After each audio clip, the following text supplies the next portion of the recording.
All right, this is going to be the last couple of videos that we're going to have for this course, and we're going to close out this course with a discussion on mergers.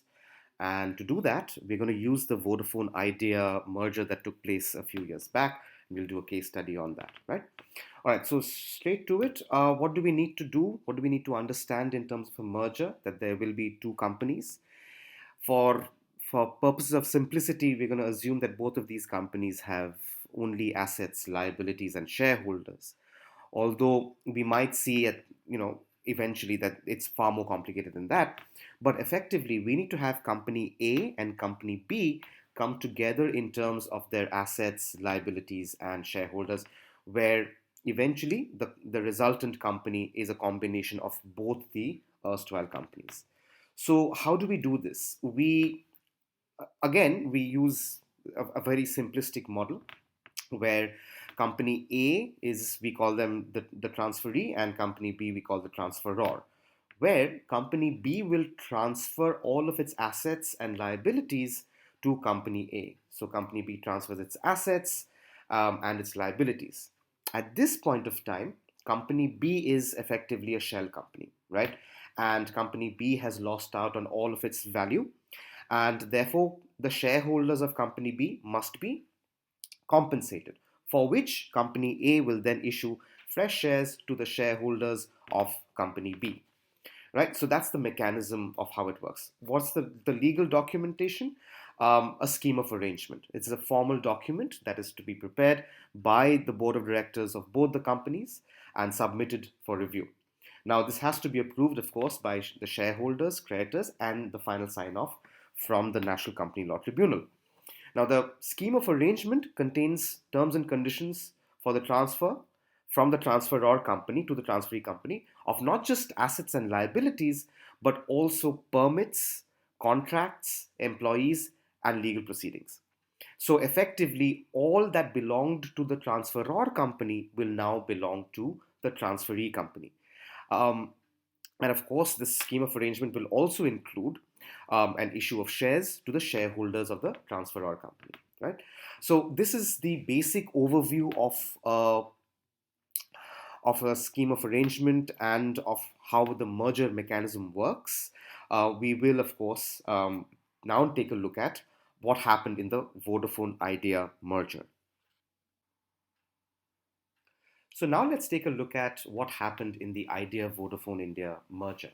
Now, before we get into what the structuring of of this transaction was, it's helpful to take a step back to understand why they had to merge. Now, this was in March 2017, as we all know, in sometime in late 2016. Um, the telecom branch of Reliance Industries, now known as Geo Telecom, they had arrived on the Indian telecom scene and effectively upturning the entire industry. With free calls and free internet for everyone, Geo was on its way to becoming a major market player in the industry in India. Now, there were a few other um, telecom players which were dominating that industry. Airtel, Vodafone, Idea were some of them. And most of these larger telecom players have managed to survive, but they've managed to survive only by consolidating and putting together um, either mergers or acquisitions, like Airtel acquired Aircel and so on and so forth.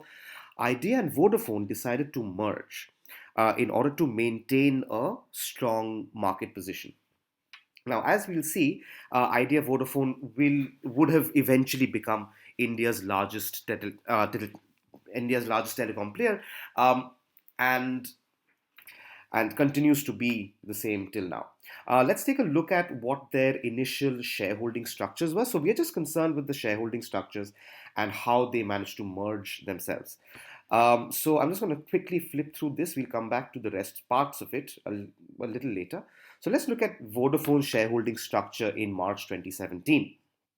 Now, mind you, what I'm showing you right now is the investor presentation that was made to the shareholders of Vodafone as well as Idea. Mind you, at the time, Vodafone was a private unlisted company, and Idea was a public listed company. So you have the Vodafone holding company, which is outside of India, which held 100% stake in Vodafone India Limited. Now, Vodafone India Limited had a number of subsidiaries, including Indus Towers, which was excluded from the transaction perimeter. Now, all of these subsidiaries taken together would have to be merged into Idea. Now, what does Idea look like? Idea is fairly simple. You've got 42% in the hands of the promoters, that's the Aditya Birla Group, and 57% in the hands of the public, right? Now, this was the public and promoter shareholding split for Idea. Now, what they wanted to do was shift all of the assets and liabilities and employees and permits, etc., of VIL and its all of its subsidiaries into Idea, right? What that means is that the shareholder of Vodafone India Limited, that's the Vodafone Holdco, would eventually have to become a shareholder for Idea as well. So let's take a look at how they managed to do that. The resultant company looks somewhat like this. Here we go. So Vodafone, the holding company that used to own Vodafone India Limited, now at the end of the transaction held 50%. The Idea promoters, that's your Aditya Birla Group, they held 21.1% and the public held 28.9%. Now this split was based on the valuation of Idea and Vodafone. Now clearly Vodafone Vodafone and Idea had pretty much the same amount of valuation, which means that if you were to put these two companies together, Vodafone and Idea, then each of these two companies would contribute equally in terms of value to the merged entity. As a result, what happened was Vodafone's holding company had 50% of the stake.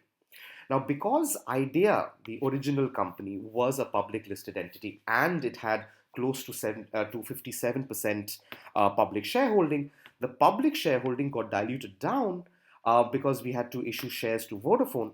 But more interestingly, public was at 28.9%, and while Idea promoters were at 21.1%.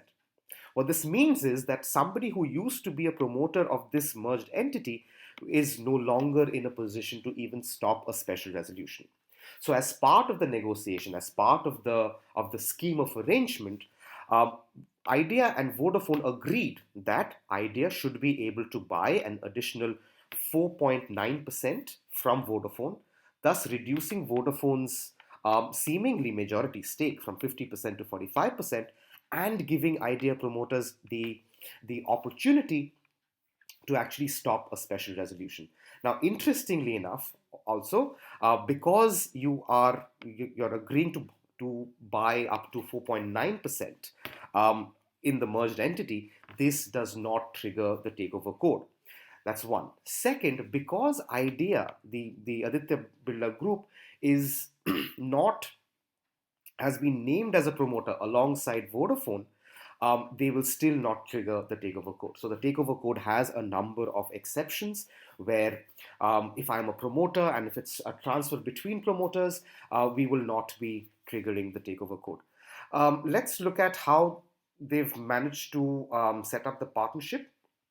Not the partnership deed or firm, but the synergies between the two groups. Idea promoters and Vodafone Group will be joint promoters of the combined entity. So both of them are approaching this with an equality first perspective, and they have equal affirmative rights to both promoters on key matters, which means that even with a 21.1% stake, Idea promoters will have certain affirmative rights with respect to the other promoter.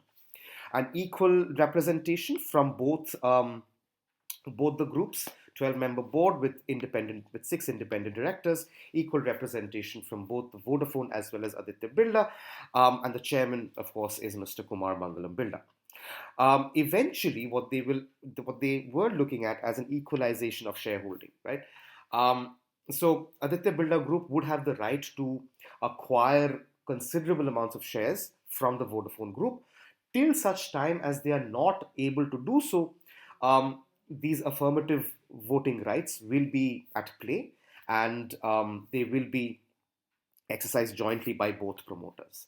I think that is all that we need to talk about in terms of the structure and the manner in which this transaction was structured.